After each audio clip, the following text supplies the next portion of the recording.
No, I think that you have more questions for me because I know that you have a lot of trolls and people coming into your ear.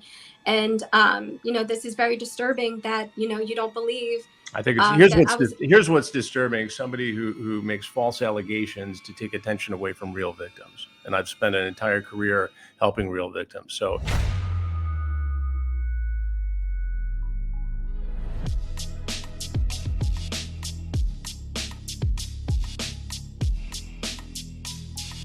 I've spent the better part of a career giving victims a voice, victims of all kinds of crimes. And so when we have someone who surfaces, who turns out to be a false victim, I think it's important that we expose them as well. And such is the case, apparently, as far as we can tell, and according to law enforcement, with a woman named Coco Berthmann. And this is a very important true crime stories collaboration between Have a Seat with Chris Hansen and Wes Most, who we collaborate with frequently here. Coco Berthmann put herself out there as a human rights advocate. Her story is wild, allegedly being trafficked by her own mother in Germany. She makes it to this country, and she comes to me highly vetted and highly recommended. I met with her. I actually did an interview that you'll see down the road. She was going to be part of a major television production. A lot of people were interested in hearing her story. It was compelling. She gave a TED Talk. She was lined up to work with Elizabeth Smart in her organization, highly regarded. That organization does a lot of things for a lot of people. But it turns out that serious questions are now being raised about Coco Berthmann's story. The accusation is that she made much of it up. And now she's been criminally prosecuted for part of this scheme. Take a look. New at 4, a Utah human rights advocate is being accused of lying about having cancer to solicit donations. After receiving a tip earlier this month, South Jordan police began investigating 28-year-old Coco Berthmann. Berthmann has been in the news previously for sharing her story of surviving trafficking. The complaint who tipped police off to the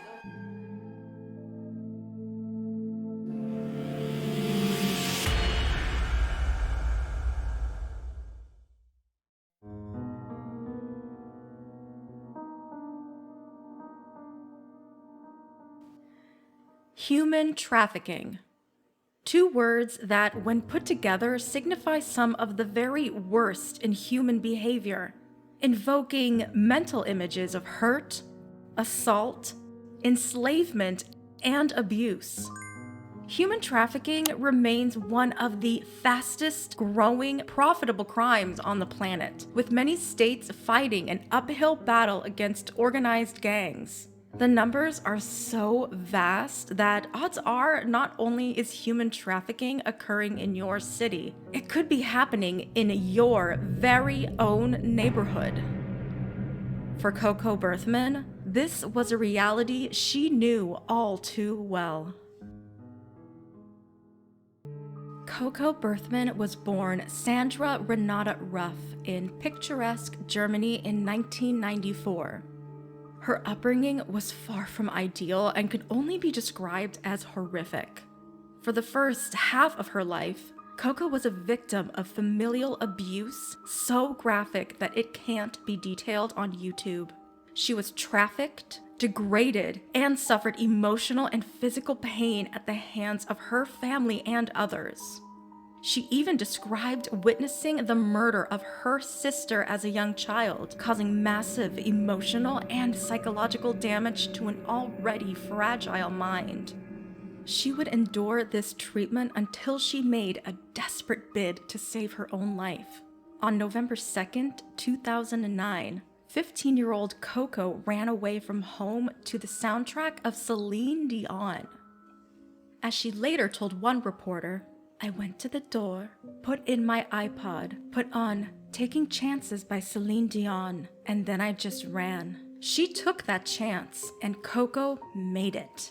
Escaping a decade and a half of mistreatment should have given Coco an opportunity to celebrate freedom, but sadly, the abuse did not end. The male therapist assigned and tasked with helping the underage teen cope with her tragic past began sexually abusing Berthmann. No matter where she went, young Coco was not safe, and there was nobody invested in providing her with the security she so badly needed. Eventually, Coco would rise from the ashes of destruction her lifetime of abusers had tried to bury her under. Ready to strike out on her own in another country, Coco joined an au pair agency to move to the United States. At 21 years of age, she found herself in Utah in February 2017. She attended college in Salt Lake City from 2018 to 2021, where she earned an associate's degree in marketing. And she found love. Coco also found her purpose. She would become a bastion of hope, a beacon of promise, and an icon for not just enduring, but thriving against any obstacle life could throw her way. In her bio, she described herself as an author, activist, and health promoter. To many, it was much more simple. She was a hero. Soon, Berthmann would embark on a flurry of speaking engagements, interviews, book deals, and public appearances. She would no longer suffer in silence. Rather, she would heal loudly and boldly encourage others to do the same. She founded the Coco Berthmann Scholarship Fund and served as the board president. As one write-up put it, Coco empowers all sectors of society to combat human trafficking by educating and speaking internationally, as well as teaching law enforcement, first responders, forensic staff, and communities about the horrifying reality of human trafficking. Coco had come a long way since those early hellish days in Germany, and she was eager to share her story of tenacious survival with the world. Along the way, she would gain over 60,000 Instagram followers and accolades from dozens of celebrities, politicians, influencers, and fellow survivors of abuse. Coco was so impressive, her organization was reportedly merging with the Elizabeth Smart organization. Elizabeth Smart was herself a victim of horrible abuse and mistreatment for 9 months at the hands of deranged strangers. Smart now serves as a victims advocate, author, and inspirational speaker. Coco appeared on Elizabeth's Smart Talk podcast, and the two shared the stage at several events, including the Human Trafficking Policy Summit and the Maloof Foundation on April 17, 2021. In a move of pure empowerment, Coco would cover the same Celine Dion that inspired her escape from torment on her YouTube channel later that same month. Her life had finally come full circle. Things would take a downward spiral for Coco in early 2022 when she shared shocking news with close friend Amy Bowler. On that cold January morning, Amy learned Berthmann had stage 3 mantle cell lymphoma cancer. In response, Amy started a GoFundMe for Coco on February 3, 2022 to raise funds for treatment. The page stated that this aggressive form of cancer has a 30% chance of survival and a life expectancy of just 2 to 5 years. The account detailed Coco's treatment at the Huntsman Cancer Institute, as well as additional treatments with specialists in Chicago and Alaska. The support was overwhelming, and in just 2 weeks, over $10,000 was raised.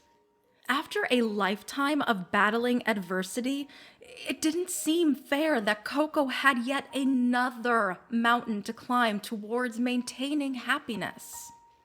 Coco was destined to inspire survivors and fighters.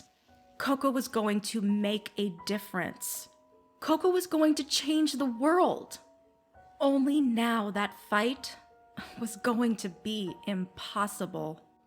But it wasn't stage 3 cancer or a 2 to 5 year life expectancy that was going to bring Coco down. No.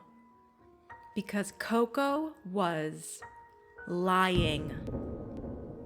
Her story, her inspirational tale of overcoming abuse and fighting cancer, it was all just a massive fabrication.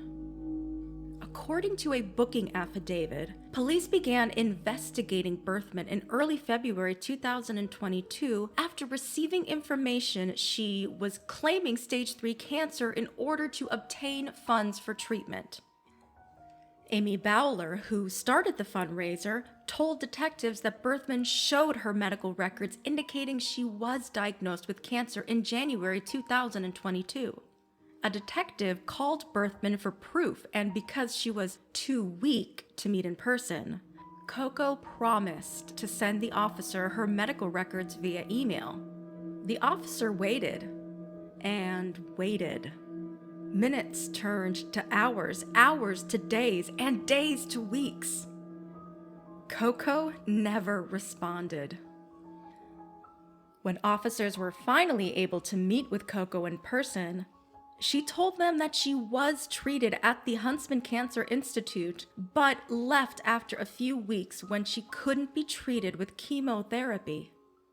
The medical records she promised would clear her name ended up being a stack of tax paperwork, car warranties, and bills, but zero proof of any medical diagnosis. Warrants were served at the Huntsman Cancer Institute and the Utah Division of Occupational and Professional Licensing to find out what medications Berthmann was prescribed. They discovered Berthmann had never been a patient at the Huntsman Cancer Institute, and the only medication ever prescribed to Coco was for anxiety. GoFundMe confirmed that the money was drained from the account in several withdrawals over the month, and not a dime had been used to pay for medical treatments. The ruse was up. The child trafficking, her mother sending people to the US to kill her, witnessing her sister's murder, her work with the FBI as a trafficking witness. Not a single word of it was true. The lies were deplorable. But the GoFundMe with the false cancer claims, those were against the law. On February 16th, 2022, 28-year-old Coco Berthmann was arrested and booked into the Salt Lake County Jail for communications fraud in connection with her cancer scam. In early May 2022, Coco was officially charged and is awaiting trial. If found guilty of this Class C felony, she faces up to 20 years in prison and fines of up to $250,000. After the news of her fraud was uncovered, many were slow to react. According to the American Crime Journal, organizations like the Maloof Foundation, Adaptive Ops, Operation Underground Railroad, and Utah Senator Mike Lee continue to either profit or benefit from the bogus human trafficking horror stories. Elizabeth Smart, however, was quick to cut all ties, disgusted with the actions of Berthmann. Coco Berthmann is a predator of the worst kind. She knowingly and intentionally damaged victims and survivors of abuse by falsely claiming her own story for attention and financial gain. She was so convincing that she managed to charm legions of people in powerful places, politicians, activists, law enforcement, without needing to share a shred of evidence. Someone should have looked into her story. Someone should have asked questions. Someone should have known better. Because while it is true that we should believe victims, there are some who utilize the victim badge as a weapon to defame, destroy, and profit. Coco isn't alone. According to a 2010 study by the National Library of Medicine, up to 10% of all sexual assault allegations are false. This picture was taken at the Human Trafficking Policy and Education Summit in April 2021. This is the same event where Elizabeth Smart and Coco Berthmann would later share the stage together. In the wildly circulated photo op, Utah Senator Mike Lee meets human trafficking survivors and activists Julie Whitehead, Elizabeth Frazier, and Coco Berthmann. In just 1 year, 2 of these 3 alleged victims were outed as frauds. Coco and the people like her make it unsafe for the community they claim to be passionately fighting for. Coco Berthmann could have been a bright light for survivors. Instead, she is nothing more than a dark stain on the cloak of lies she wove one fabrication at a time. She will live on as a cautionary tale and reminder that not all perpetrators of abuse wield a whip, weapons, or fist. Some abusers, like Coco Berthmann, Elizabeth Frazier, and countless others, do it solely for their own selfish needs. She has gone from the hero of her own story to the villain, and it was all her own doing. Coco Berthmann once dreamed of living her life as an inspiration and influencer by creating massive lies about her past. Now she must face the very real truth. The possibility of spending decades of her life within the welcoming arms of the Utah prison system. According to Coco Berthmann, she works for an organization that trains and provides therapy and service dogs. Her criminal case is still working its way through the court system, the case involving the alleged fake health claims and the fundraising associated with that. I reached out to Coco for this story. She didn't get back to me this time. I did interview her before, as I mentioned, in August of 2020, and we're going to bring you that interview in an upcoming episode here, as well as a fascinating interview with Jessie, the fake victim. You'll want to see this. In the meantime, I'm hoping to talk to Coco once again. I'll keep trying, but so far she's not been getting back to me. We'll see you on the next episode of Have a Seat with Chris Hansen. In the meantime, I'll be watching and listening.